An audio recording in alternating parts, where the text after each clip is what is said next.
My son and my daughter-in-law brought me to a five-star hotel for the first time. We stayed there all weekend. But then he said, "Thanks for the stay, Mum," and ran off, leaving me without any money to pay the bill. Suddenly, the elderly receptionist came out from behind the counter and asked, "Are you Mr. Harrison's daughter? I worked for your father for 33 years. Before he died, he told me, 'Give this envelope to my daughter when you see her.' When I opened the envelope, I was speechless because my son had planned this whole thing from the beginning, and what I discovered inside changed my life forever. Let me tell you how I arrived at that nightmare moment. 2 weeks ago, Michael called me with a voice I hadn't heard since he was a kid. Excited, warm, like he actually cared. "Mum, I want to take you somewhere special. Danielle and I want to thank you for everything you've done for us." My hands trembled, holding the phone. 66 years of life, working silently, raising that man with my own broken hands. And never, never had I heard words like that come out of his mouth. I booked an amazing hotel, 5 stars. "Mum, you are going to have your own suite, spa, gourmet restaurant, all inclusive. It's your gift. You deserve it." I closed my eyes and the tears just rolled down. I thought that finally, after so many years of sacrifice, of sleepless nights cleaning other people's houses, of shattered knees scrubbing floors to pay for his college, my son saw me. He valued me. He loved me. How stupid I was. Friday morning, Michael and Danielle picked me up in a shiny black sedan. She wore a champagne-coloured dress that probably cost more than my rent for 3 months. He had on expensive sunglasses and that perfect smile he always wore when he wanted something. But I didn't know that then. I only saw my son, successful, elegant, finally proud of his mother. The hotel was a palace, towering marble columns, floors so shiny you could see your reflection, crystal chandeliers that seemed to rain down golden light. The smell of jasmine and expensive wood floated in the air. I had never stepped foot in a place like that. I felt small, out of place, in my old brown dress and my worn-out shoes. But Michael took my arm and whispered, "Relax, Mum. You are just as important here as anyone." Danielle was smiling next to me, perfect, made up like a magazine model. "Sandra, you are going to love the suite. It has a garden view, a jacuzzi tub, everything." Her voice was sweet like poisoned honey, but I didn't know it.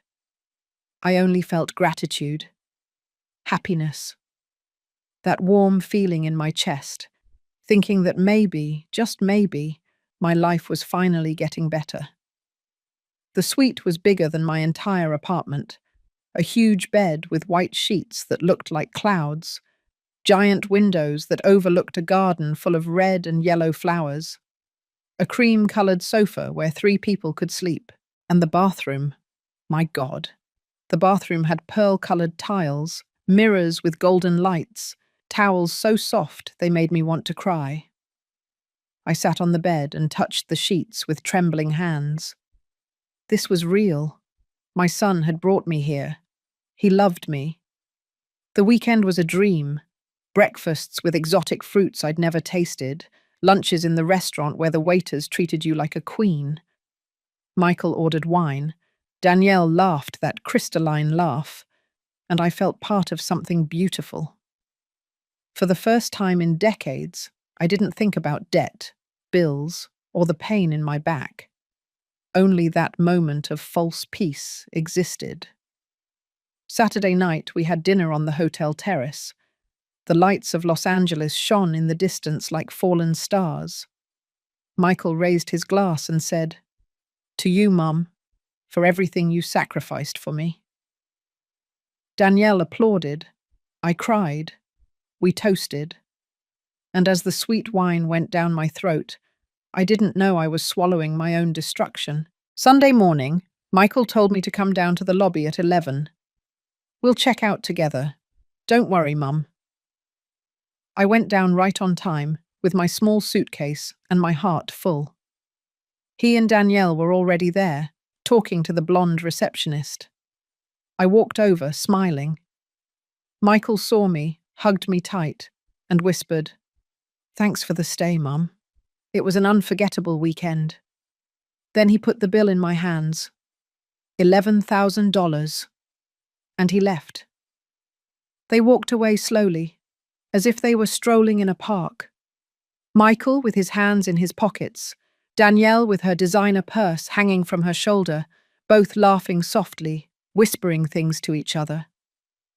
I watched them pass through the hotel's glass doors, get into that shiny black sedan, and disappear into the morning traffic of Los Angeles. Just like that. As if nothing happened. As if I weren't his mother. As if the last 3 days hadn't existed. My legs stopped responding. The paper with the bill was shaking so much in my hands that the numbers became blurry. $11,000. 11,000. I made $800 a month cleaning houses. $11,000 was more than a year of my life working until my back broke. And my son knew it. He knew exactly how much I earned, how much I had, how much I didn't have. He knew I couldn't pay that. Never could. The blonde receptionist cleared her throat softly from the counter. "Ma'am, will you be paying in cash or with a card?" Her voice was kind, professional, but there was something in her eyes. Pity. She was watching my humiliation in real time and trying to be polite about it. I opened my mouth, but no sound came out. Only a choked gasp, as if someone had kicked me in the stomach. Around me, the lobby was still alive. A young couple laughed next to the marble fountain. A man in a suit talked on the phone in English, gesturing with his free hand. A family with small children dragged suitcases toward the elevator. Everyone living their normal lives while mine was falling apart in pieces right in front of them. I felt heat on my cheeks, pure humiliation running through me like liquid fire.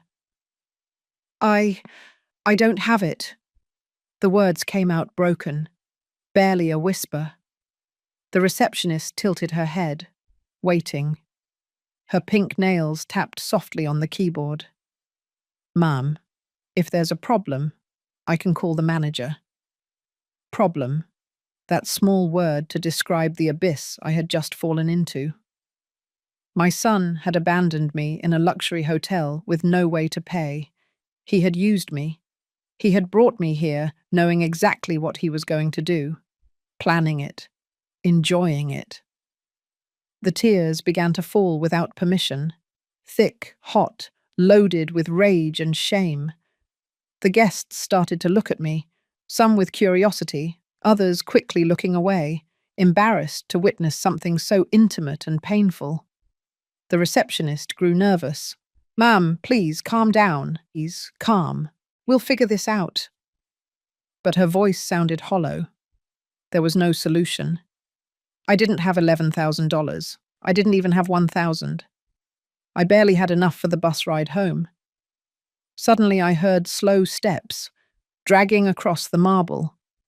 Steps of someone older. I looked up with soaked eyes and saw an elderly woman coming out from behind the counter. She must have been over 80 years old. Completely white hair pulled back in a bun, deep wrinkles that told decades of stories, and honey-coloured eyes that looked at me with a strange intensity. She wore the hotel uniform, but hers was different. Older. As if she had been wearing the same fabric for 30 years. She approached me with short but firm steps. The blonde receptionist looked at her, surprised. "Emma, you don't have to—" But the elderly woman raised a wrinkled hand, silencing her. "Emma?"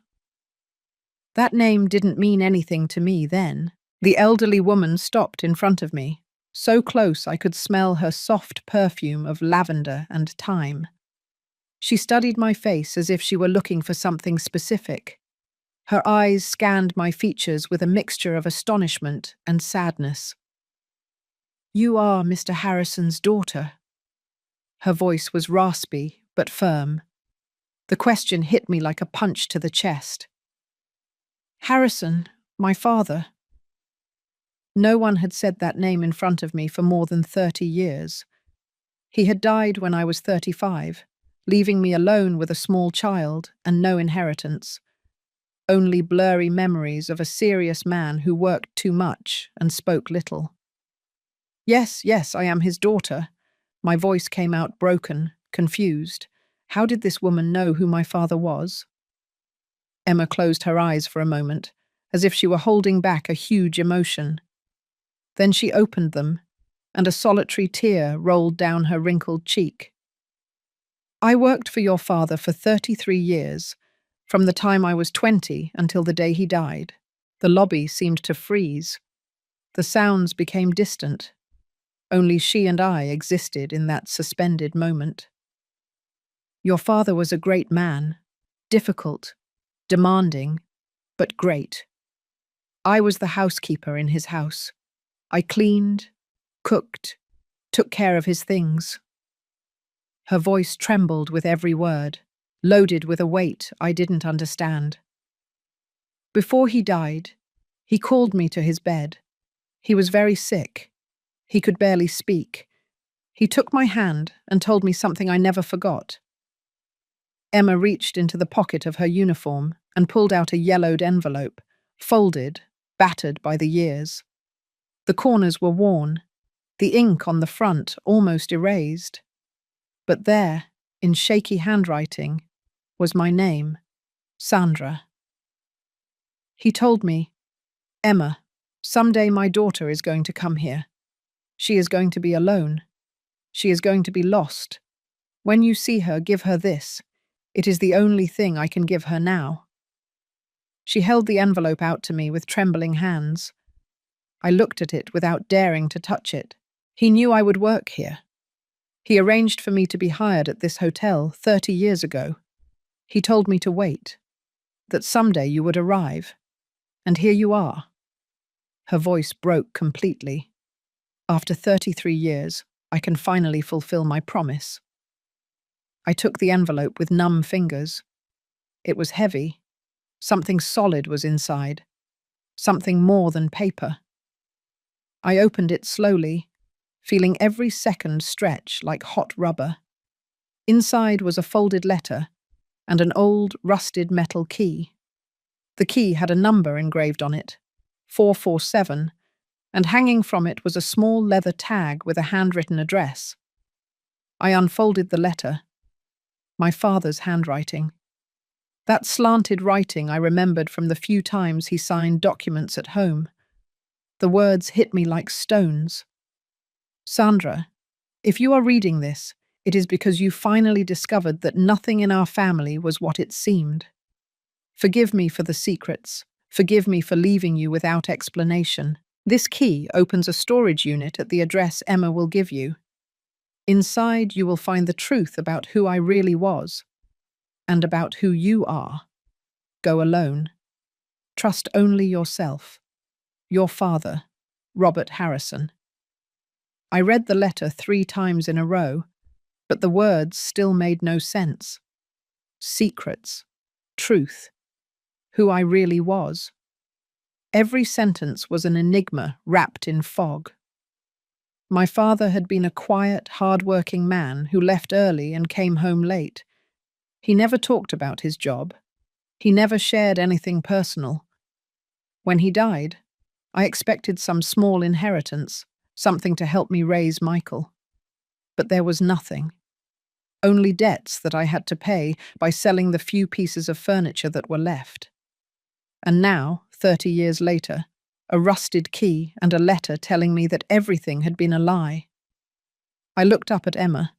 She was watching me with those honey-coloured eyes full of something that seemed like pity, barely mixed with urgency. "What is in that storage unit?" My voice sounded louder than I expected, cutting the thick silence that surrounded us. Emma shook her head slowly. "I don't know. Your father never told me. He only asked me to give this to you when I saw you lost and alone. And here you are." I looked again at the leather tag hanging from the key. The address was written in almost faded black ink. Industrial Street 447, Warehouse 12, East Side. I knew that area. It was an abandoned part of the city, full of old warehouses and broken streets where no one went after sundown. A dark, forgotten place, perfect for hiding secrets you didn't want anyone to find. "Ma'am." The voice of the blonde receptionist abruptly brought me back to reality. "And the hotel bill." She was still standing there, holding that paper with $11,000 that I couldn't pay. The humiliation hit me again, but now there was something more. Rage. A cold, sharp rage that grew in my chest like cutting ice. My son had done this to me. He had brought me here knowing exactly what was going to happen, planning it. Emma turned to the receptionist with an authority I didn't expect from someone so old. "I will take care of the lady's bill. Put it in my name. I will pay it in installments from my salary." The receptionist opened her mouth to protest, but Emma silenced her with a look. "Your father saved my life more times than I can count. This is the least I can do for his daughter." I didn't know what to say. The words were stuck in my throat. This woman, this stranger who had kept a secret for 3 decades, was paying my debt. A debt my own son had created to destroy me. "I can't accept this." Emma took my hands in hers, wrinkled and cold. "Yes, you can. And you are going to. But first, you are going to go to that address. You are going to open that storage unit, and you are going to find out why your son did what he did." Her words chilled my blood. "What do you mean?" Emma squeezed my hands with surprising strength. "Your father told me things before he died. Things about your family, about secrets he kept buried his whole life. And he told me that someday, someone would come looking for that truth. Someone of your blood. But he didn't expect it to be you who needed it.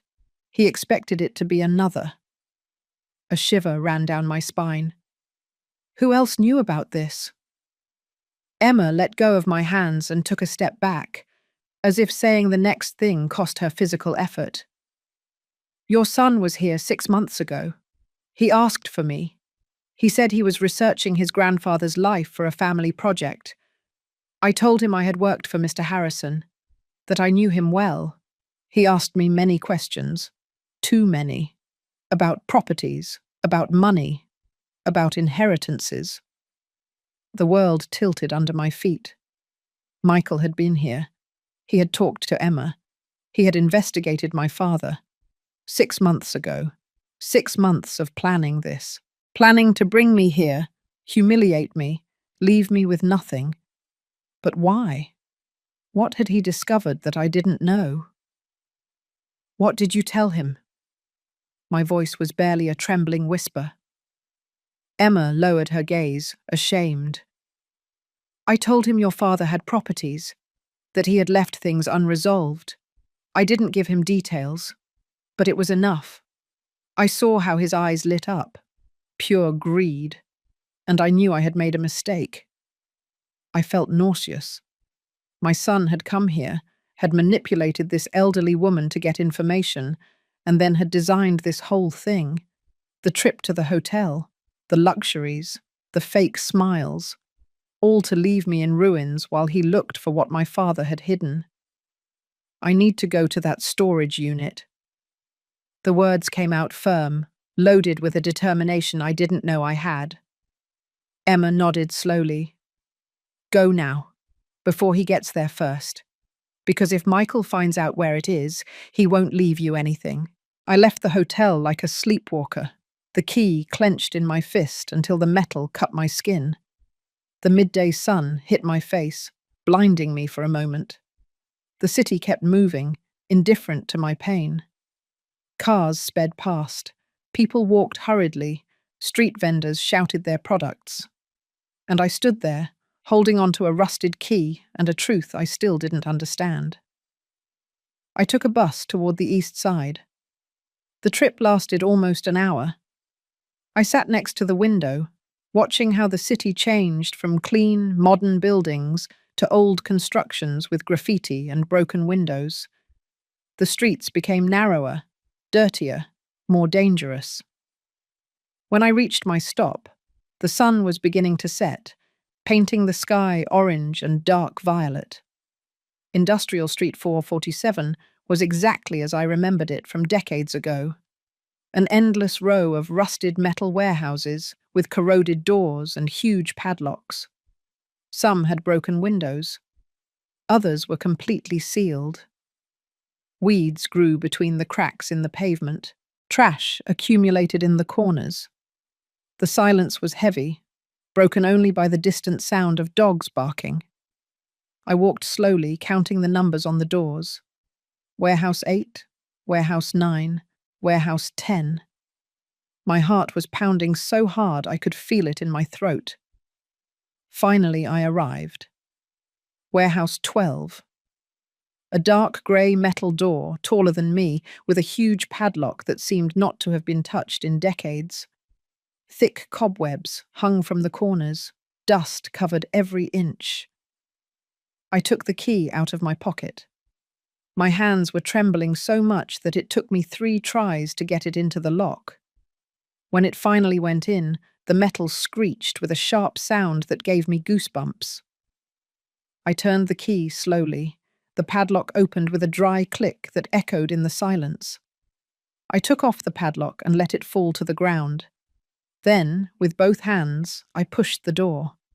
It opened slowly, grinding as if it were screaming in pain. A blast of cold, damp air came out from inside, bringing with it the smell of mildew, rusted metal, and something else. Something old. Something that had been waiting to be discovered for 30 years. I looked inside. Total darkness. Only shadows dancing in the gloom. I reached for my cell phone, turned on the flashlight, and took the first step toward the truth my father had buried. And what I saw inside made me realize that my life would never be the same. My cell phone light cut through the darkness in a trembling beam that barely illuminated 6 feet ahead. The inside of the warehouse smelled of abandonment, of years of accumulated silence between cold metal walls. My footsteps echoed against the cracked concrete floor, each echo multiplying until it became ghostly whispers. I advanced slowly, sweeping the light across every corner, every shadow that seemed to move. The space was larger than I imagined. About 65 feet long, maybe 30 feet wide. The walls were covered with rusted metal shelves, full of cardboard boxes rotted by humidity. Some had collapsed, spilling their contents onto the floor. Yellowed papers, destroyed folders, blurry photographs. In the center of the warehouse was an old wooden table, covered in dust so thick it looked like grey velvet. And on that table, perfectly centered, as if someone had left it there yesterday, was a large, thick manila envelope, intact, dust-free, as if time hadn't touched it. I approached slowly, my heart hammering against my ribs. This didn't make sense. Everything else in the warehouse was destroyed by decades of abandonment, but that envelope looked new. Someone had been here. Recently. I reached out my trembling hand and picked it up. It was heavy, full of more than just paper. I opened it carefully and poured its contents onto the table. Documents. Dozens of documents. Property deeds, birth certificates, death certificates, old black and white photographs, and a brown leather notebook with folded corners. I gripped the phone light between my teeth to free my hands and started to look through them. The first deed was for a house in the center of the city. Address, Liberty Avenue 328, registered in the name of Robert Harrison, my father. Date, 1982. I had never seen that address. I never knew my father owned properties beyond the humble house where I grew up. I checked the next document. Another property, and another, and another. 5 houses in total, all in expensive areas of the city, all registered during the 1970s and 1980s. How was this possible? My father worked in a textile factory. He earned enough to support us.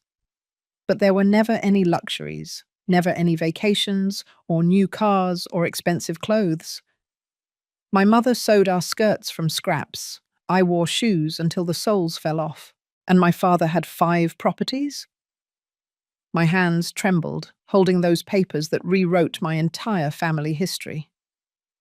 I picked up one of the birth certificates. The name stopped my heart. Ramon Harrison Delgado. Date of birth, April 15th, 1968. Father's name, Robert Harrison. Mother's name, Victoria Delgado. I read the document 3 times, but the words didn't change.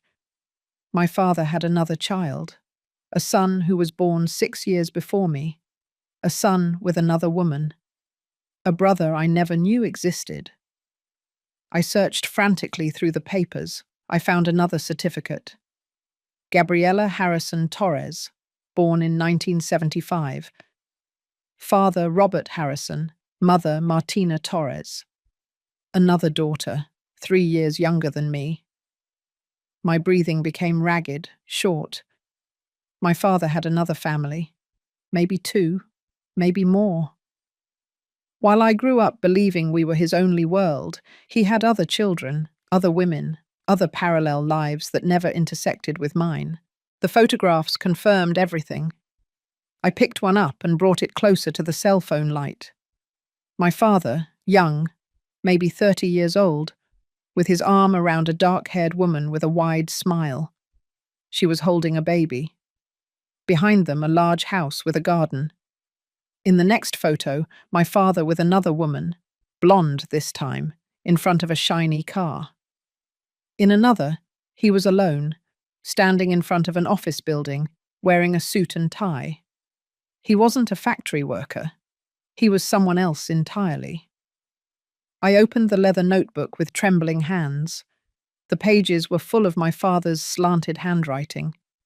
They were records, meticulous notes of income and expenses. January of 1978. Rent collection, $3,200. Payment to Victoria, $500. Payment to Ellen, my mother, $400. Savings for new property, $2,300. Page after page, year after year, a cold, calculated record of how he divided his money among his different families. I sank onto the concrete floor, the notebook pressed against my chest. Everything I believed about my father was a lie. He wasn't a humble man who worked hard to support us. He was a businessman who had accumulated properties, renting out houses, exploiting tenants, maintaining multiple families in ignorance. And my mother never knew. She never suspected that the money he gave her was only a fraction of what he really had. But that didn't explain why Michael had done what he did. How had he discovered all this? And why was abandoning me at that hotel part of his plan? I searched through the documents until I found a recent one. A letter dated 7 months ago, written in handwriting I didn't recognize. Dear Michael Henderson, in response to your investigation into the estate of Robert Harrison, I confirm that the mentioned properties are still registered in the name of the deceased. However, there is a sealed will deposited in this notary office that cannot be opened until all legitimate heirs are located and notified. The recognized heirs to date are Ramon Harrison Delgado and Gabriela Harrison Torres. Sincerely, Notary Public Number 47. There it was. Michael had investigated his grandfather, had discovered the existence of the properties, the will, the other heirs, and he had decided that this fortune was his. But to claim it, he needed me, the other legitimate daughter, to disappear or be so destroyed that I couldn't fight legally. That's why the hotel. That's why the humiliation. That's why leaving me without money. He wanted to break me emotionally, ruin me financially, so that when the time came to open that will, I wouldn't have the strength or the resources to claim anything. A metallic sound pulled me out of my thoughts. It came from outside. Footsteps. Someone was walking near the warehouse. I jumped to my feet, put the most important documents in my purse, and turned off the cell phone flashlight. The darkness swallowed me whole. The steps were getting closer, slow, heavy, intentional. They stopped right in front of the warehouse door. "I knew you would come here, Mum." Michael's voice cut through the silence like a knife. Icy, without a trace of the fake affection he had used over the weekend. I turned on my phone and pointed the light toward the door. He was there, a silhouette outlined against the orange sunset sky. He no longer wore the expensive sunglasses or the perfect smile. His face was hard, his eyes shining with something dark I had never seen in him before. "Emma told you, didn't she?" The stupid old woman couldn't keep her mouth shut. He took a step inside. I backed away instinctively. "I spent 6 months researching your father. 6 months, discovering that the saintly grandfather I never knew was actually a liar who accumulated a fortune while keeping us in poverty. And now that fortune belongs to me." "He had other children, Michael." My voice sounded firmer than I expected. "There is a will, other heirs. It is not just yours." He let out a dry, humorless laugh. "Those heirs don't know you exist. And if you don't exist legally, you can't claim anything. That's why I needed to destroy you first. Leave you broke, without resources, without dignity, so that when the time comes to open that will, you will be so broken that you can't fight." Danielle appeared behind him, her arms crossed, and that cold expression that I now understood was her true face. "The hotel was my idea," she said with poisonous pride. "An emotional and financial blow at the same time. Elegant, don't you think?" They laughed together, and the sound turned my stomach. My son and his wife had planned this as if it were a game, as if I weren't human, as if my pain were entertainment. "I won't let you keep it." The words came out before I could think them. Michael took another step toward me, and this time his expression became menacing. "You have no choice, Mom. You are already ruined. You are already left with nothing. And when I'm done with you, you won't even have a place to live." But then, from the darkness at the back of the warehouse, a deep, masculine voice cut the air like thunder. "She is not alone." We all froze. The voice had come from the shadows at the back of the warehouse, grave and firm, loaded with authority. I turned the cell phone light toward it, and the figure of a man slowly emerged from the darkness. He was tall, broad-shouldered, maybe about 60 years old. He had closely cropped grey hair, deep wrinkles around his eyes, and a square jaw that was strangely familiar. He wore simple clothes, denim pants, and a dark green shirt, but there was something about his posture that commanded respect. He stopped about 10 feet from us, his arms crossed over his chest. His eyes swept over Michael with contempt, before settling on me with an expression I couldn't decipher. There was pain there, and also recognition. "Who the hell are you?" Michael took a step forward, trying to regain control of the situation, but his voice sounded less sure. The man didn't answer immediately. He just stared at me, studying me as if he were seeing a ghost. "I'm Ray," he finally said, his voice husky. "Ray Harrison, your brother." The world stopped. The words floated in the thick air of the warehouse like dense smoke. Brother. The birth certificate I had seen minutes earlier came to life before my eyes. The son my father had 6 years before me with another woman. The heir Michael mentioned. He was here. He had been waiting in the shadows all this time. It can't be, I whispered, although deep down I knew it was true. Ray took a step toward the light, and I could see him better. He had the same eyes as my father, dark brown, with that penetrating gaze I remembered from when I was a child. The same shape of the nose, the same jawline. It was like seeing my father alive again, but 30 years later. Tears began to blur my vision without permission. Ray took a folded paper from his shirt pocket and held it out to me. 3 months ago, I received a summons from the notary. They told me my father had died 30 years ago and had left a will, that I was one of the heirs. I didn't know anything about this. My mother never spoke to me about Robert Harrison. I never knew my father. I grew up believing he had abandoned me before I was born. I took the paper with trembling hands. It was the same letter I had seen in the documents, the one from the notary office. I started to investigate, Ray continued, his voice loaded with contained emotion. I discovered I had sisters, you, Sandra, and another, Gabriella, who died 10 years ago in an accident. I discovered that our father was a man who maintained parallel lives, that he lied to all of us, that he built a fortune behind our mothers' backs while they worked themselves to death to support us. His voice broke on the last word. I could see the raw pain in his eyes, the same pain I felt. We were children of the same deception, victims of the same man who had given us life but had denied us the truth. When I discovered that this warehouse existed, I came to investigate. I found all the documents, the properties, the accounts, the letters, and I discovered something else. He turned to Michael with a look that could freeze hell.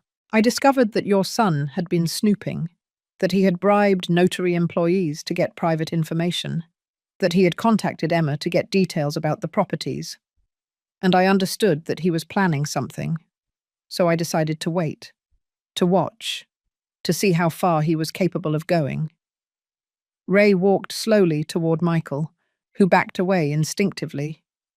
Danielle pressed herself closer to the wall, her previous arrogance evaporating. What I didn't expect was for you to be so cruel, that you would humiliate your own mother in public, that you would leave her broke, without dignity, just to break her emotionally. Ray stopped in front of Michael, much taller, much more imposing. You are worse than our father. He at least had the decency to keep his lies secret. You use them as weapons against the woman who gave you life. Michael tried to regain his defiant posture, but his voice came out trembling. That fortune is mine. I am his grandson. I have more right than you, a bastard who never knew the old man. Ray didn't move, but the tension in his jaw became visible. Legally, we are equal heirs. Sandra, me, and you through your mother. But here is the difference. I didn't come to steal. I came to know the truth, and to make sure no one else suffered for Robert Harrison's secrets. He turned to me, and his expression softened. Sandra, I know this is a lot. I know your world just collapsed. But you need to know something else. He pulled another document from the inside pocket of his shirt. This one was older, yellowed, with official seals. Our father's will was very specific. He divided the properties equally among his legitimate children, but he added a clause. If any of the heirs tries to dispossess another through deceit or violence, they automatically lose their share. The words fell like bombs in the silence of the warehouse. I looked at Michael and saw his face turn pale. Ray continued, implacable. Your son planned to destroy you to take your share. He paid private investigators. He bribed employees.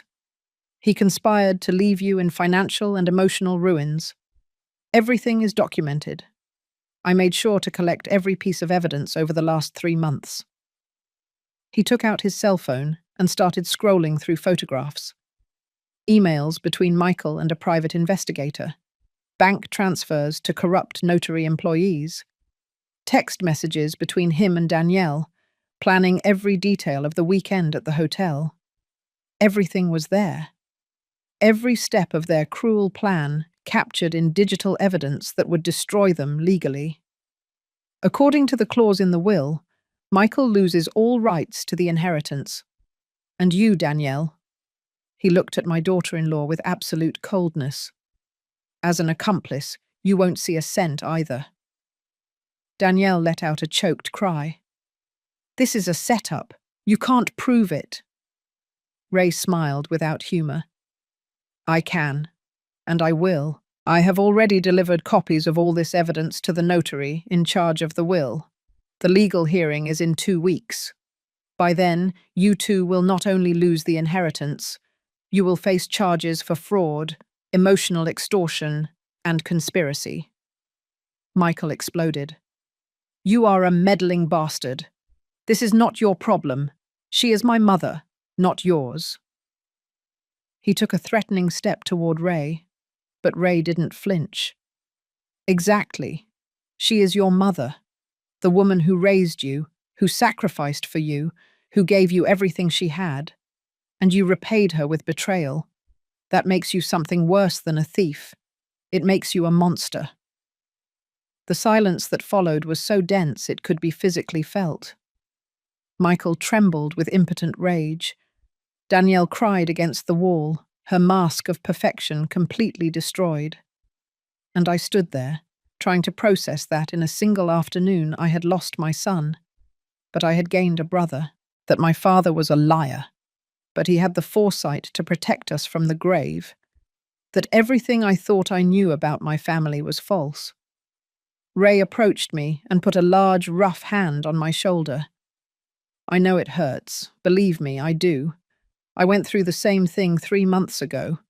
Discovering your whole life was built on lies is like dying and being reborn at the same time. But there is something you need to understand. His voice became softer, almost tender. Our father was a terrible man, but we don't have to be. We can choose what to do with what he left us. I don't want that fortune. The words came out of my mouth before I could think them. Ray nodded slowly as if he had expected exactly that answer. Me neither. At least not all of it. That's why I have a proposal. But first, we need to finish this. He turned to Michael one last time. You have 2 options. You leave here now. You stay away from your mother forever. And maybe, just maybe, I won't press criminal charges. Or you try to fight this legally, and I will make sure you spend the next few years in a cell. Michael looked at me with pure hatred. There was no trace of the son I once loved. Only a cruel stranger who had used my love as a weapon. This doesn't end here. He spat the words like venom. He grabbed Danielle by the arm, and they both left the warehouse, their steps echoing against the metal until they faded into the distance. And then, for the first time all afternoon, Ray and I were alone. The silence that remained after Michael and Danielle left was different. It wasn't oppressive or menacing. It was strange, loaded with unanswered questions and half-discovered truths. Ray remained standing in front of me, his hands in his pockets, looking at me with a mixture of curiosity and caution, as if I were a wounded animal that could attack or flee at any moment. And maybe he was right. I didn't know what to feel. I didn't know if I should cry, scream, or just sink to the floor and give up. How did you know I would be here today? My voice sounded husky, worn out by so many emotions in so few hours. Ray shrugged and leaned against one of the rusted shelves. I didn't know for sure, but I knew your son's plan. I knew he would bring you to the hotel, that he would abandon you, and I assumed Emma would keep her promise. So I've been coming here every afternoon for the last 2 weeks, waiting. Today was the day. 2 weeks. This man, this stranger who shared my blood, had spent 2 weeks waiting in an abandoned warehouse to protect me from a danger I didn't even know existed. Why? The question came out barely as a whisper. Why do you care what happens to me? You don't know me. We don't know each other. Ray looked away toward the shadows at the back of the warehouse, and for a moment I thought he wouldn't answer. Because I spent 58 years believing I was alone in the world, he finally said, his voice loaded with an old, deep sadness. My mother died when I was 19. I never had siblings. I never had family beyond her. And when I discovered I had sisters, that there were people in the world I shared blood with, I felt something I had never felt before. Hope. The possibility of not being alone. He turned to me, and his eyes shone with contained tears. Gabriella is already gone. Only you and I were left. And I wasn't going to let your son rob you before we could meet. The tears I had been holding back finally poured out. Thick, hot, unstoppable.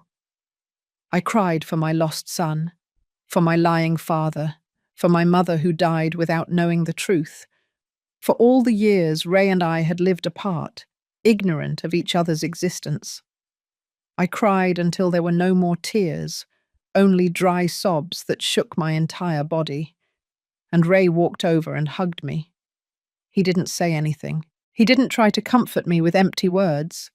He just held me while I fell apart, his embrace firm and warm, smelling of simple soap and honesty. And in that embrace from a stranger who was my brother, I felt something I hadn't felt in decades. Security. The feeling that someone was on my side unconditionally, without hidden agendas, without betrayals waiting in the shadows. When I finally calmed down, Ray let go of me and pulled a clean handkerchief from his pocket. I took it and wiped my face, ashamed that I had broken down like that. I'm sorry, I murmured. He shook his head. Don't apologize. You have the right to cry. You have the right to feel everything you are feeling. I cried for weeks when I discovered the truth about our father. He crouched down and picked up the leather notebook that I had dropped on the floor. He opened it to a marked page and showed it to me. Look at this. Here is the proof of who Robert Harrison really was. I brought the cell phone light closer. It was a journal entry dated 1985. Victoria threatened today to tell everything if I don't give her more money. I gave her $500 extra to shut her up. Ellen suspects something. I must be more careful. The properties are generating good income. Soon I can buy the 5th house. I read entry after entry, each one colder and more calculating than the last. My father didn't write about love or regret. He wrote about money, control, manipulation, how to keep his women separate, how to ensure none of his children knew each other, how to maximize his profits from the properties while giving us the bare minimum to survive. It was a meticulous record of a double, triple life, maintained with the precision of an accountant and the coldness of a con artist. He was a monster, I said, and the words burned my throat. Ray closed the notebook slowly. He was human, a selfish, cowardly, and cruel human, but human nonetheless. He sat down on the concrete floor, leaning his back against the wall, and motioned for me to sit beside him. I did, too tired to keep standing. You know what the saddest thing is, Ray continued, that in the end, with all his money and his properties and his secrets, he died alone in a hospital. None of his women were there. None of his children were with him. Only Emma, the employee he paid to keep his lies. Emma took care of him until the end, I remembered the elderly woman's words in the hotel lobby. Ray nodded. She was the only loyal person he had. And it wasn't even for love. It was for misguided loyalty and the 33 years of salary he gave her. But at least he had the decency to fulfill his last wish, to give you that envelope, to make sure you knew the truth. We sat in silence for several minutes. The warehouse was cold, the humidity seeping through the cracks in the metal. But there was something comforting about sharing that desolate space with someone who understood exactly what I was feeling. You said you had a proposal. I finally broke the silence. Ray straightened up and looked me directly in the eyes. The 5 properties our father left are worth approximately $800,000 in total. According to the will, we are each entitled to $400,000. It is money neither of us needed, but which we now have. He paused, choosing his words carefully. My proposal is this. We sell the properties. We take that money and use it to do something our father never did. Something good. Like what? Ray smiled for the first time since I met him, and that smile completely transformed his face. Emma needs money for her old age. She has worked her whole life and barely has enough to survive. We will give her $50,000. It's the least we can do for the woman who kept our father's secrets, but in the end, helped us find each other. I nodded slowly. That made sense. It was fair. The rest we divide, but not to spend it on ourselves. We use it to help other people. We can create a fund for single mothers who work cleaning houses, like our mothers. Women who are raising children alone, breaking their backs to give them an education. We give them scholarships. We give them opportunities. We do something meaningful with that dirty money. His eyes shone with intensity. We turn the legacy of a liar into hope for people who really need it. Tears returned, but this time they were different. They were not of pain, but of something akin to peace. Our father used that money to control and hurt, I said slowly. We will use it to free and heal. Ray extended his hand toward me. Do you agree? I took his hand, rough and strong, and shook it firmly. I agree. We got up from the floor, shaking off the dust and dampness. Ray began to gather the documents scattered on the table, organizing them into neat piles. We will need a lawyer, someone to help us with the legal process of the will and the sale of the properties. I nodded. I know someone, a neighbor who is a lawyer. She was always good to me. Ray smiled. Perfect.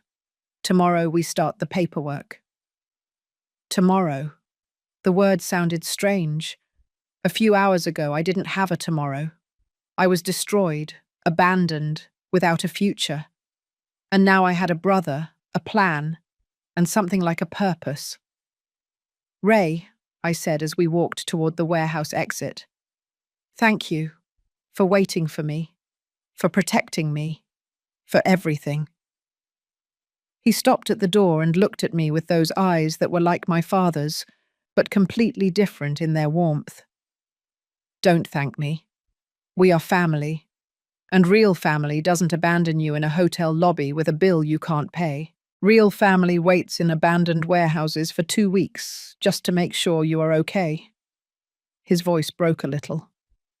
I spent my whole life without siblings. Now that I've found you, I'm not going to leave you alone, ever again. We left the warehouse together. The sky was completely dark now, dotted with stars that shone like promises. Ray closed the metal door and put the padlock back on. This place has already fulfilled its purpose, he said. We don't need to come back here anymore. We walked down the deserted industrial street, our steps synchronized without planning it. Ray walked me to the bus stop. The street was deserted, lit only by old lampposts that flickered with yellowish light. The cold of the night was beginning to seep through my clothes, and I hugged myself, trying to conserve warmth. He took off his denim jacket without saying anything, and put it over my shoulders. It smelled of cheap detergent and honesty, so different from Michael's expensive perfumes and lies. "Where do you live?" Ray asked, his hands now in his pants pockets. I gave him my address. It was an old building on the north side, nothing fancy, but it was mine. I had paid for it with 30 years of hard work. "It's far. I'll take you." I shook my head. "I don't want to bother you anymore." He let out a short laugh. "Sandra, I just spent 2 weeks waiting in an abandoned warehouse. Taking you home is no bother." His pickup truck was parked 2 blocks away. It was old, dirty white, with dents in the doors and a cracked windshield in one corner. But it started on the first try, purring with an engine that sounded well-maintained. I got into the passenger seat and buckled my seatbelt, while Ray turned on the heater. The interior smelled of old coffee and the cheap air fresheners that hung from the rear-view mirror. He drove in silence for the first few minutes, concentrating on the city's night traffic. I looked out the window, watching the industrial streets gradually transform into residential areas. Families eating dinner behind lit windows, kids playing on the sidewalks under their parents' supervision. Normal lives, simple, honest. Everything I thought I had, and that turned out to be a carefully constructed illusion. "What do you do for work?" Ray's question pulled me out of my thoughts. "I clean houses, 5 days a week, sometimes 6 if I need extra cash." My voice sounded tired even to my own ears. Ray nodded slowly. "My mother cleaned houses too. She worked until the cancer left her so weak she couldn't even hold a broom. She died with shattered hands and a broken back. She was 48 years old." The pain in his voice was so raw that it hurt my chest. "My mother died at 52. Diabetes. She didn't have money for medicine. She kept working until she collapsed at one of her clients' houses. The owner didn't even call an ambulance. She just called me to come pick her up because she was dirtying her marble floor." The words came out bitter, loaded with a rage I had kept for 14 years. Ray hit the steering wheel with the palm of his hand, not hard, but with impotent frustration. "Our mothers killed themselves working while our father accumulated properties. He could have helped them. He could have given us better lives. But he chose secrecy and control above everything else." He rubbed his eyes with one hand, as if trying to erase painful images.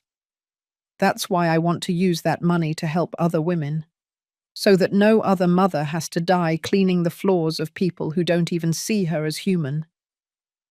"What do you do for work?" I asked, needing to shift the weight of the conversation a little. Ray smiled sadly. "I'm a mechanic. I have a small shop on the south side. I fix old cars, the ones people with money no longer want. I don't earn much, but it's honest. Every cent that comes into my pocket, I earned with my own hands, not by stealing from anyone or lying to anyone." There was pride in his voice, a genuine pride that my son never had. Michael. The thought of him pierced me like a knife. My son. The child I raised, who I fed with food I didn't eat so he wouldn't go hungry. The child I walked to school every day for 12 years, walking in the sun and rain because we didn't have money for the bus. The child who cried in my arms when he had his first heartbreak, when he failed a test, when he felt rejected by the world. That child had become a cruel stranger who used me as a disposable tool. "Do you think he will come back?" The question came out before I could stop it. Ray didn't answer immediately. He kept driving, his hands firm on the steering wheel, his gaze fixed on the road. "Honestly, I don't know. Greed does strange things to people. He might accept that he lost and disappear, or he might try something desperate." He looked at me out of the corner of his eye. "That's why I want you to have this." He took something from the compartment between the seats and handed it to me. It was a card with his phone number handwritten on it. If Michael tries to contact you, if he threatens you, if you feel you are in danger, you call me immediately, no matter the time, no matter the day. You call me, and I will go. The seriousness in his voice left no room for doubt. This man, who had only known me for a few hours, was willing to protect me, while my son, who had shared my life for 38 years, had planned my destruction. I put the card in my purse along with the documents from the warehouse. Ray, there's something I don't understand. He looked at me briefly before returning his gaze to the road. Why did our father write that will that way, with that clause about heirs trying to deceive others? If he spent his whole life lying and manipulating, why put a moral rule in his will? Ray exhaled slowly. I've thought a lot about that. I think in the end, when he knew he was dying, he had a moment of clarity, or maybe cowardice. He didn't have the courage to tell us the truth in life, but he wanted to make sure that after his death, none of his children would destroy each other for his dirty money. It was his twisted way of protecting us, not from ourselves, but from each other. One last manipulation, I said bitterly. Even from the grave, he kept controlling. Ray nodded. But this time, his manipulation protected us. Without that clause, your son would have won. He would have destroyed you legally and kept everything. Our father, for the first time in his selfish life, did something that benefited us, even if it was by accident. We arrived at my building 20 minutes later. It was a grey concrete block of 5 stories, with small balconies full of hanging laundry and pots with half-dead plants. It wasn't pretty, but it was home. Ray turned off the engine and turned to me. Will you be okay tonight? The question was loaded with genuine concern. I nodded, although I wasn't sure if it was true. I'll be fine. I have a lot to think about, but I'll be fine. I got out of the truck and returned his jacket. He took it, but didn't move. Sandra, tomorrow morning at 10 o'clock, I have an appointment with my lawyer. Can you come? I want you to be there when we start the will process. I hesitated for a moment. Tomorrow I had work, 3 houses to clean. But this was more important. This was the future. I'll be there. Give me the address. Ray took out his cell phone and sent me the location by message. Then he got out of the truck and walked around the vehicle to where I was. He gave me a quick but firm hug. But Boatse, you are going to get through it. All of this. The pain, the betrayal, the confusion. You are going to get through it because you are stronger than you think. He separated and looked me in the eyes. And you are not alone. Not anymore. You have me now. I climbed the stairs to my apartment on the 3rd floor. Every step was an effort after the longest day of my life. I opened the door and entered my small 2-room space. Everything was exactly as I had left it Friday morning, before Michael picked me up to take me to the hotel. The unwashed coffee cup in the sink, the newspaper open on the table, my unmade bed, as if time had frozen. But I was not the same person who had left that apartment 3 days ago. That Sandra was naive. She still believed in her son. She still lived in the illusion of a loving family. This Sandra knew the truth. About her father, about her son, about the fragility of blood ties when money and greed intervened. But she also knew something new. That family doesn't always come from where you expect. Sometimes it comes in the form of a brother you never knew, waiting in an abandoned warehouse to make sure you are okay. I collapsed onto the sofa without even taking off my shoes. The exhaustion was total, physical and emotional.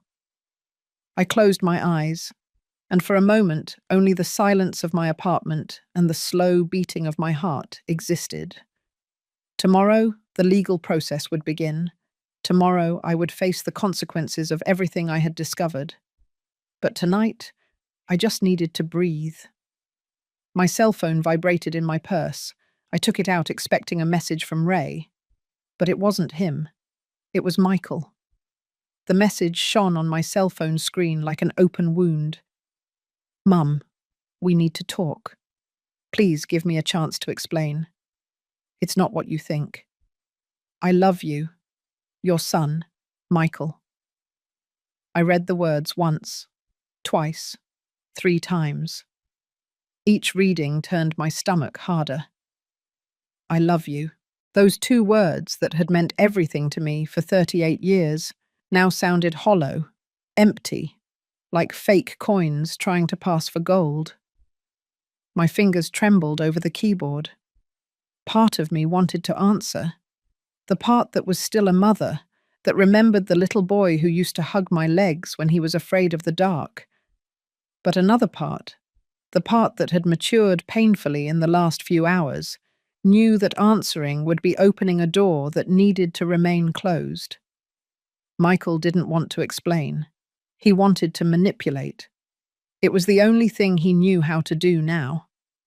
I blocked his number. The act was simple, just 3 taps on the screen, but it felt like cutting an umbilical cord that had been connected for almost 4 decades. I cried while doing it. Silent tears that rolled down my cheeks and fell onto the cell phone screen, distorting the letters.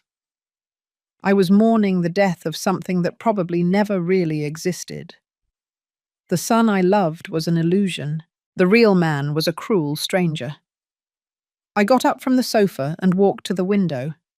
From the 3rd floor I could see the street, half lit by lampposts that needed repair. A stray dog dug through the trash. A young couple walked hand in hand. Life went on, indifferent to my pain. I wondered how many people in those grey buildings were living their own silent tragedies. How many mothers had been betrayed by their children? How many family secrets were hidden behind those lit windows? The cell phone vibrated again. This time it was an unknown number. My heart raced. I hesitated before opening the message. Sandra, it's Danielle. Please listen to me. Michael is desperate. We made a mistake. We can fix this. You would forgive us, wouldn't you? You are his mother. Mothers always forgive. The fury I felt was so intense that I had to sit down to keep from falling. Danielle, the woman who had planned my humiliation as if it were a fun game, was now asking for forgiveness, not out of remorse, but because they had lost. I blocked that number too. Then I turned off the cell phone completely and left it on the table. I needed silence. I needed to think. I walked to my bedroom and collapsed onto the bed without undressing. The sheets smelled of cheap fabric softener and loneliness. I closed my eyes trying to sleep, but my mind was a whirlwind of images and memories that mixed with the recent reality. I saw 5-year-old Michael, crying because the kids at school made fun of his used clothes. I hugged him then and promised him that someday he would have new things. I saw 15-year-old Michael proud when he won his first science award. I had worked a double shift that week to pay for his project materials. I saw 25-year-old Michael introducing me to Danielle, telling me she was the love of his life. I had cried with happiness because I thought my son had found companionship. All those memories were now contaminated. Every hug, every smile, every I love you, Mum now had a shadow of doubt. When did he start to change? When did he stop seeing me as his mother and start seeing me as an obstacle? Was it when he discovered my father's properties? Or was there always something dark in him that I didn't want to see? The questions tormented me without offering answers. Finally, around 3 o'clock in the morning, exhaustion won, and I fell asleep. I dreamed of my father. We were in a house I didn't recognize, huge and empty. He walked ahead of me, always out of reach, no matter how fast I ran. Every room I opened was full of photographs of people I didn't know, whole families smiling at the camera. And in every photograph, my father was there, with his arm around different women, different children, all his secret lives hanging on the walls like trophies. I woke up startled at 6 o'clock in the morning, my heart racing and the sheets soaked with sweat. The grey light of dawn filtered through the window. I got up with an aching body, as if I had fought a physical battle during the night. I went to the bathroom and washed my face with ice-cold water, trying to wake up, to return to reality. The woman looking back at me from the mirror looked 10 years older. Deep, dark circles, cracked lips, more pronounced wrinkles. Pain aged you. I made coffee as the sun finished rising. I sat at the kitchen table, wrapping my hands around the hot mug, letting the steam warm my face. Today I had to go with Ray to the lawyer. Today the process of untangling my father's inheritance officially began. Today I had to be strong. But right now, in the quiet of my kitchen, I allowed myself to be fragile. I allowed myself to feel the full weight of the betrayal. At 8 o'clock, I turned on my cell phone. There were 15 messages from Michael from different numbers. I didn't open them. I deleted them all without reading. There were 5 missed calls from Danielle. I ignored them too. And there was one message from Ray, sent at 7 o'clock in the morning. Good morning. Sandra, I hope you were able to rest a little. I'll be waiting for you at 10 o'clock. We are going to start fixing this together. Your brother, Ray, your brother. Those 2 words filled me with a strange warmth. I had never had siblings. I was always an only child. But now I had Ray, a man who protected me when he could have ignored me, who offered me an alliance when he could have seen me as competition, who called me sister after knowing me for barely a day.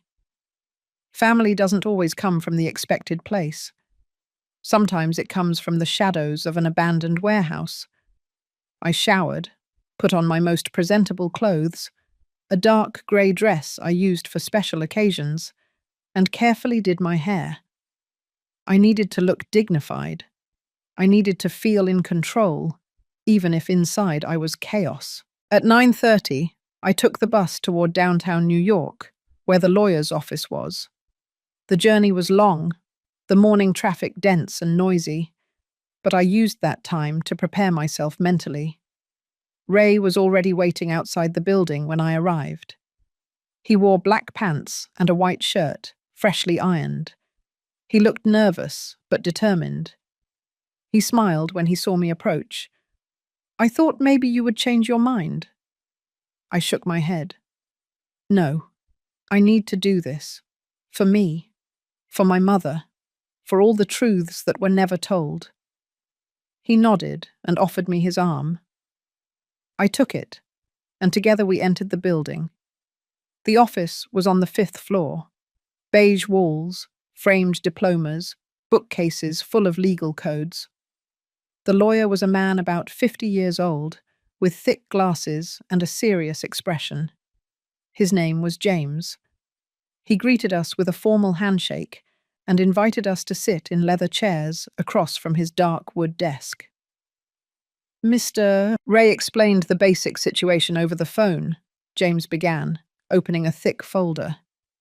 But I need you to tell me everything from the beginning. Every detail is important. For the next hour, Ray and I told him everything. Our father's secret families, the will with the special clause, Michael's plan to destroy me and keep the inheritance, the evidence Ray had collected, the documents from the warehouse, everything. James took notes meticulously, asking specific questions, requesting clarifications. His face remained neutral, professional, but I could see his eyebrows occasionally rise at the most shocking details. This is complex but manageable, James finally said, closing his notebook. The clause in the will is clear. If we can prove that Michael attempted to dispossess Sandra through deceit, he automatically loses any right to the inheritance. The evidence Ray collected is solid: emails, text messages, bank transfers. It will be enough. He looked at me directly. But I need to ask you something, Ms. Sandra. Are you prepared for this? Proceeding legally means your son will face consequences, possibly criminal charges. Are you ready for that? The question hit me like a punch. Was I ready to see my son face criminal charges? The mother in me screamed no, that we find another way, that I forgive him. But the woman who had been humiliated, betrayed, and used knew there was no other option. I am ready, I said, and my voice sounded firmer than I expected. My son made his choices. Now he must face the consequences. James nodded in approval. He began to explain the legal process to us. First, he would present the evidence to the notary in charge of the will. Then, a formal hearing would be called, where all the heirs would be summoned. Michael would have the opportunity to defend himself, but with the amount of evidence Ray had collected, his options were limited. The entire process will take between 4 and 6 weeks, James said, organizing the documents on his desk. But I can tell you in advance that the result is almost certain. Michael will lose his rights. The inheritance will be divided between the two of you. Ray and I exchanged glances. We want to do something specific with that money, I said. We don't want to keep all of it.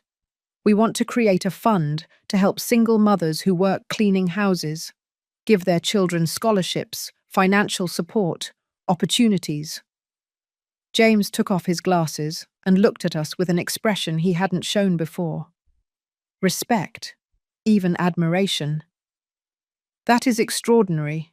I can help you establish a legal foundation. Ensure that the money is used correctly, that it reaches those who really need it. We spent another hour discussing the details. What would the foundation be called? How would we select the beneficiaries? What percentage of the money would be allocated to educational scholarships, and what percentage to direct financial support? Ray suggested calling it the Ellen and Victoria Foundation, in honor of our mothers. I nodded with tears in my eyes. It was perfect. Our mothers, who died broken and forgotten, would now have a legacy that would help other women avoid the same fate. When we left the office, it was almost 2 o'clock in the afternoon.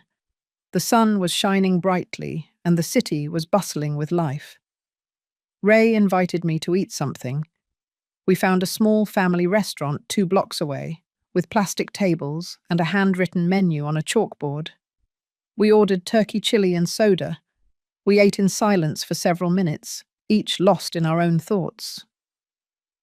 "Do you think our mothers would be proud?" I finally asked, breaking the silence. Ray put down his spoon and looked at me directly. "I think they would be more than proud. They would be astonished. Their children, who grew up separate, who never knew about each other, found each other and decided to turn pain into hope. That's more than our father did in his whole life." He was right. Our father spent decades accumulating properties and secrets, building walls between his families. We, in less than 24 hours, had decided to tear down those walls and use his resources to build something better. "Are you afraid of the hearing?" Ray asked. I thought about the question honestly.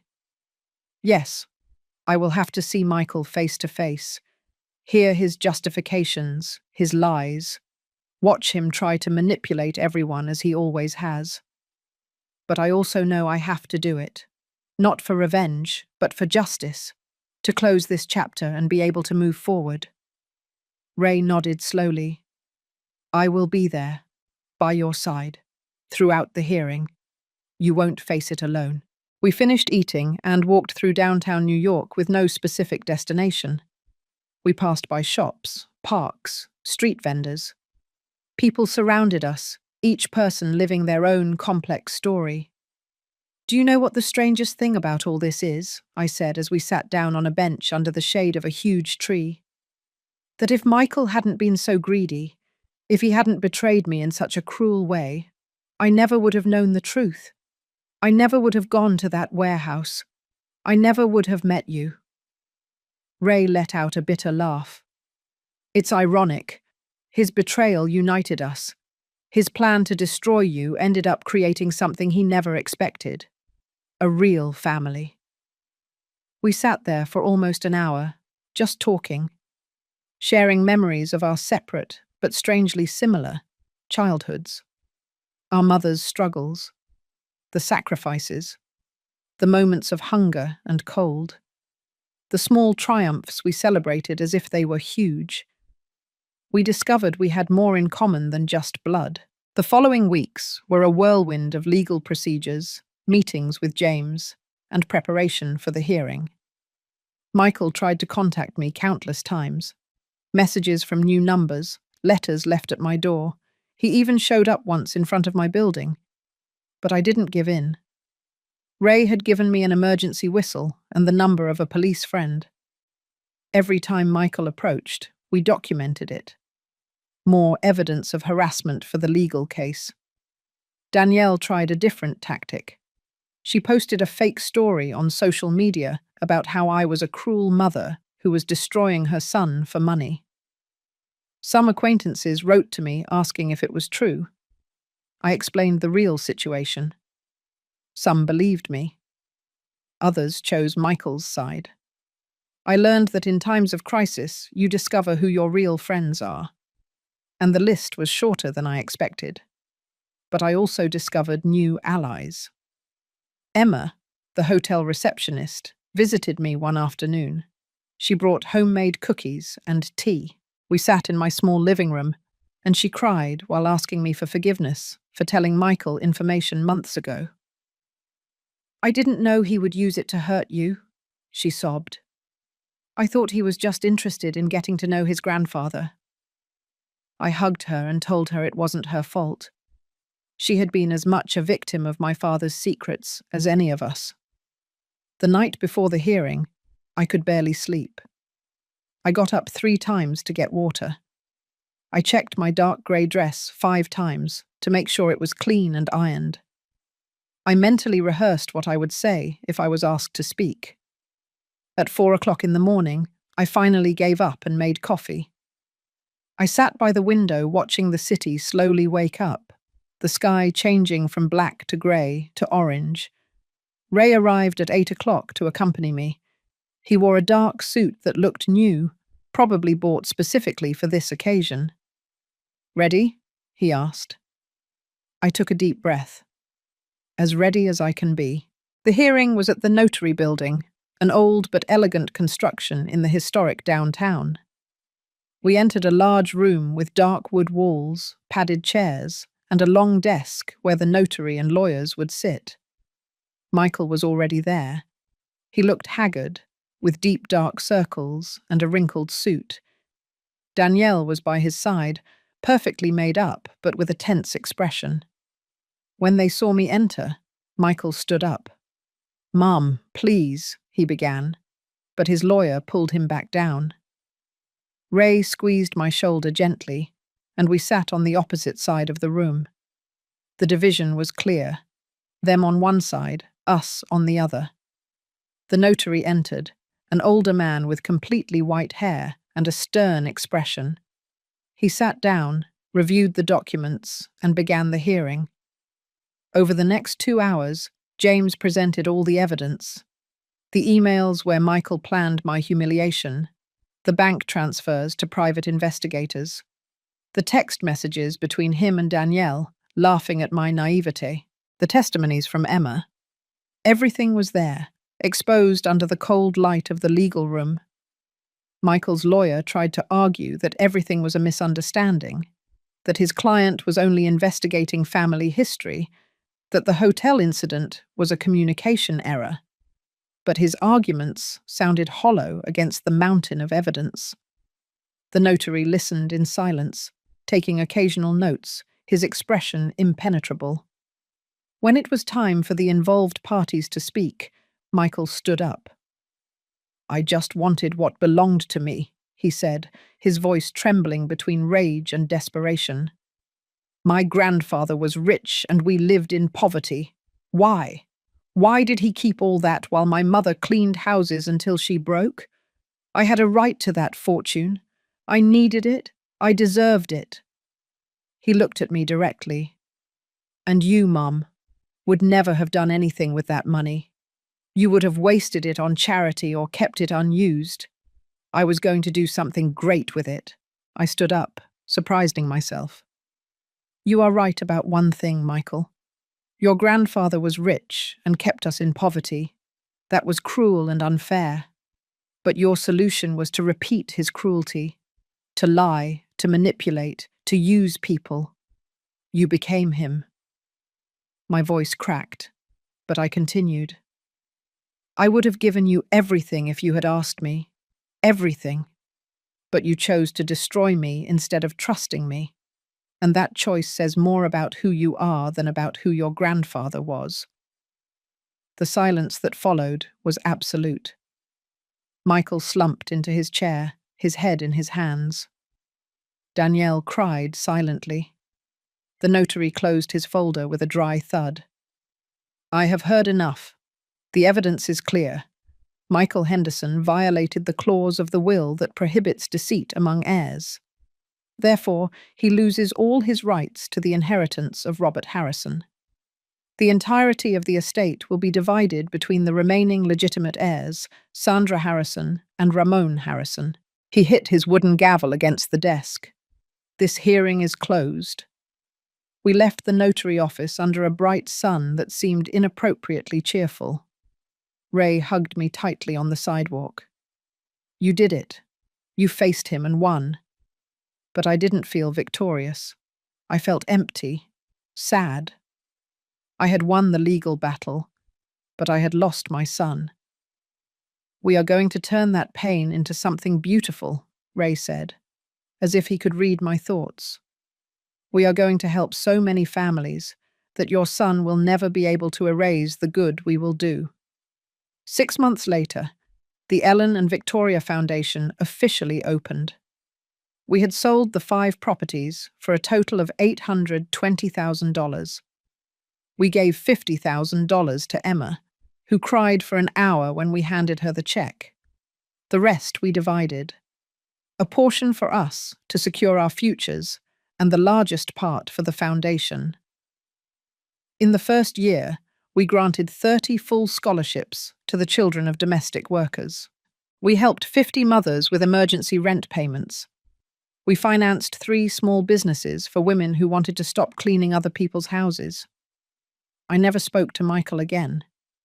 I heard through others that he and Danielle divorced 6 months after the hearing, that he moved to another city, that he works in something that doesn't pay well.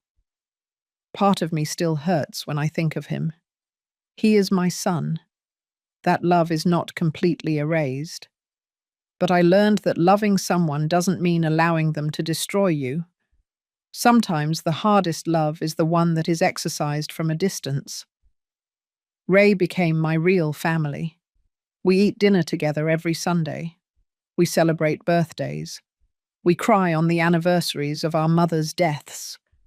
And we work together at the foundation, interviewing families, handing out scholarships, watching our father's dirty money finally do some good in the world. One day, while reviewing applications in my small apartment, Ray told me something I will never forget. Our father taught us how not to live. He showed us the wrong path so clearly that we had no choice but to choose the opposite. In that twisted sense, he gave us a gift. He gave us the certainty of what kind of people we didn't want to be. He was right. I didn't want to be like my father, keeping secrets and building empires on lies. I didn't want to be like my son, destroying others for greed. I wanted to be like my mother, like Ray's mother. Women who worked until they broke to give their children something better. Today, 3 years after that afternoon at the hotel where my world collapsed, I look back and see the path clearly. The pain was real. The betrayal was devastating. But from those ashes grew something unexpected. A brotherhood with a man who should have been a stranger, but became my anchor. A foundation that bears the names of two forgotten women and now helps hundreds. And a version of myself that is stronger, wiser, and finally free from the lies that defined my family for generations. My son left me broke at a luxury hotel, but an elderly receptionist gave me an envelope that changed my life. Inside, there was not just the key to a storage unit, there was the key to the truth. And although that truth shattered me, it also freed me. Now I walk through the world without the burden of secrets that were not mine, without the illusion of a perfect family that never existed, only with the imperfect but honest reality of who I am and what I choose to do with the time I have left. And that, I discovered, is worth more than any inheritance.